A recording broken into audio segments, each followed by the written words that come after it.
Welcome back. So you basically watched us in the last episode wrapping up for the evening. That was Saturday evening. One of my best friends was down helping me kind of do some of that work. So this is the next day on Sunday. I think I've mentioned this once or twice. I am not in any way, shape, or form some kind of professional YouTuber with a camera budget and an editing budget and lighting budget and all this other sort of stuff. So we were trying to get stuff done before he had to head back home, which is about 3 hours away. And I could have sworn I took some video, and it's about, a little bit later, and I realized I didn't. So completely my apologies. I did take one or two pictures as we were doing stuff just in general. So I want to kind of run through that. And again, my sincerest apologies. I didn't video it, but again, we were trying to get stuff done and we were kind of under a deadline. We wanted to basically get the conduit up for the entertainment center, the cabinet under the entertainment center, the conduit from underneath the house, and then get at least some of the drywall and some of the fireproof plywood. So we were super busy trying to bang stuff out, and it must have slipped my mind. I thought I recorded it. Again, my apologies. But so here we are. This is kind of the initial mock-up.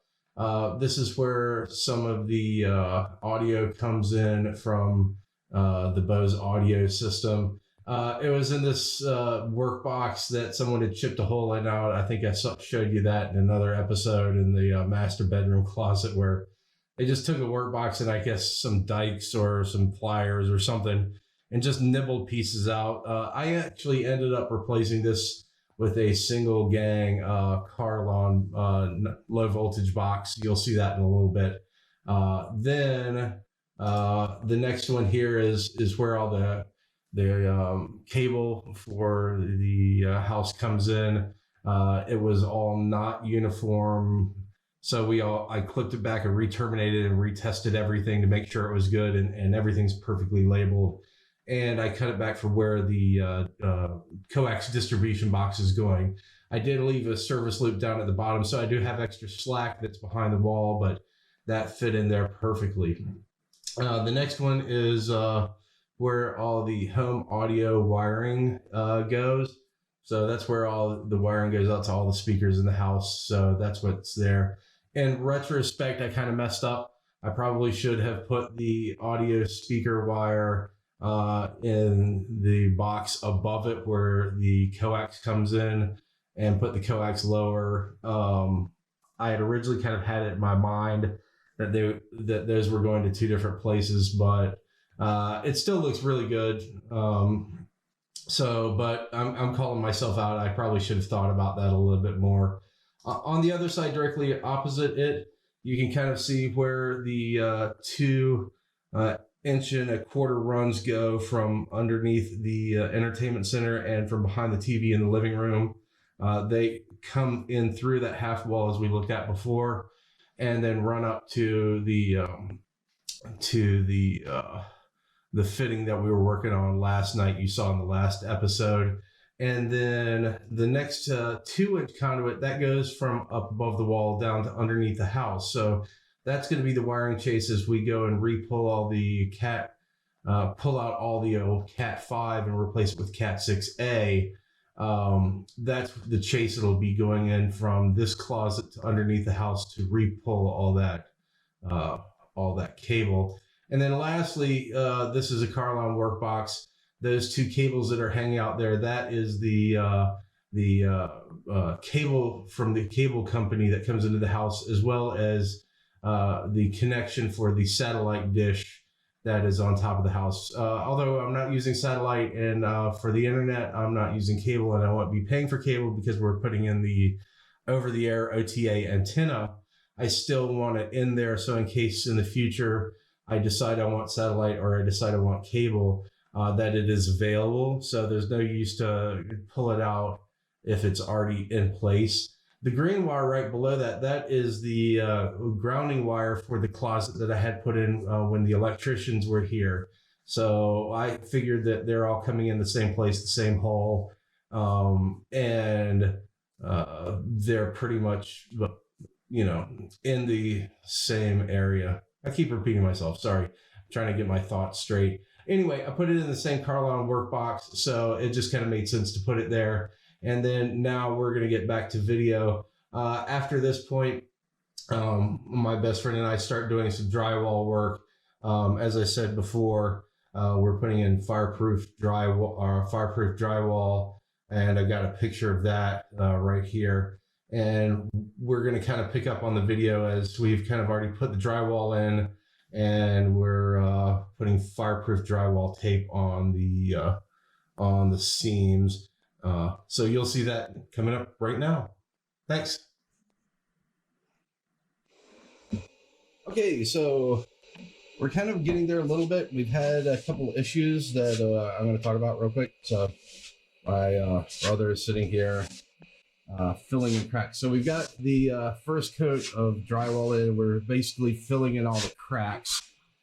So you can see that's where we're going to be putting the fire extinguisher, or fire alarm, sorry, not fire extinguisher. We are putting one in here though.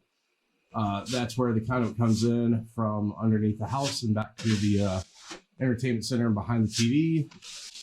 We've got that one right there over his head where the hose comes in. Then the cable, trying to dodge around them, and then some of the more Bose stuff right there. So basically what we found is the blueprints that she left us said that the closet was supposed to be exactly 26 inches wide. We figured that was kind of like maybe a mess up. Sorry for the noise in the background. That's the Robo Rock. I'm going to finish up the review on that in a little bit. But that's the noise you're hearing.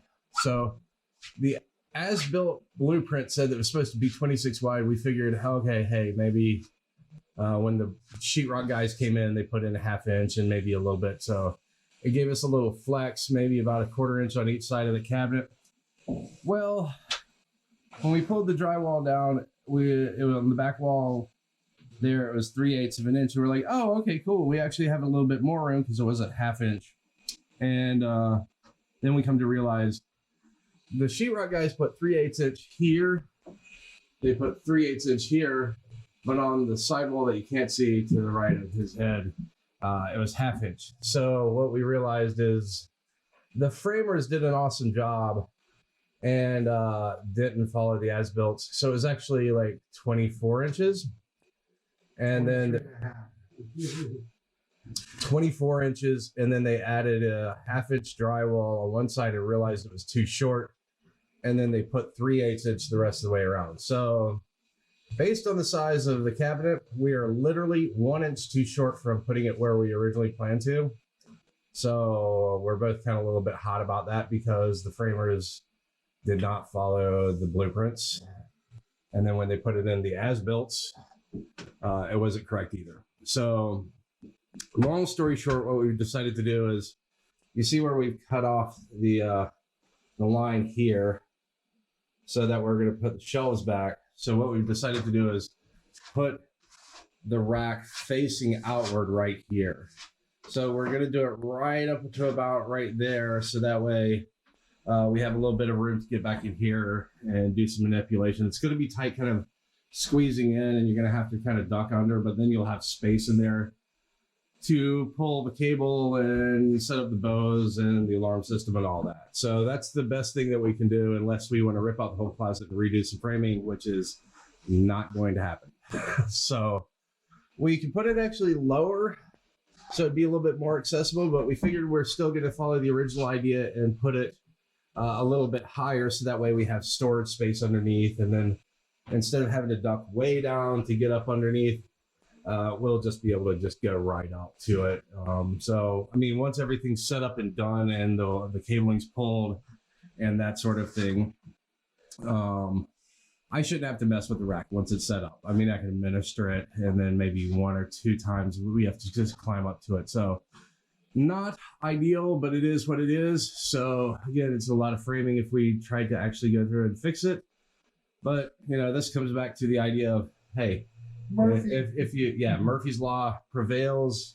You know, I measured the cabinet that was supposed to go there for Tripp Lite, And again, not sponsored by Tripp Lite or anybody else. So, I'm not getting paid or sponsored, but measured the cabinet, look at the manufacturer specification for cabinet, look at the as-built, which if you understand that, so the blueprint's done by the architect. And then as it's built, they find stuff that they need to change. And then they give you an as-built blueprint, which is with all their alterations and stuff. So the as-built said it was 26 in. Well, we didn't measure, or it's my fault. So I'll own it. But so right now we've got this in here. We're just like mudding up all the seams so that way it's a nice tight fit.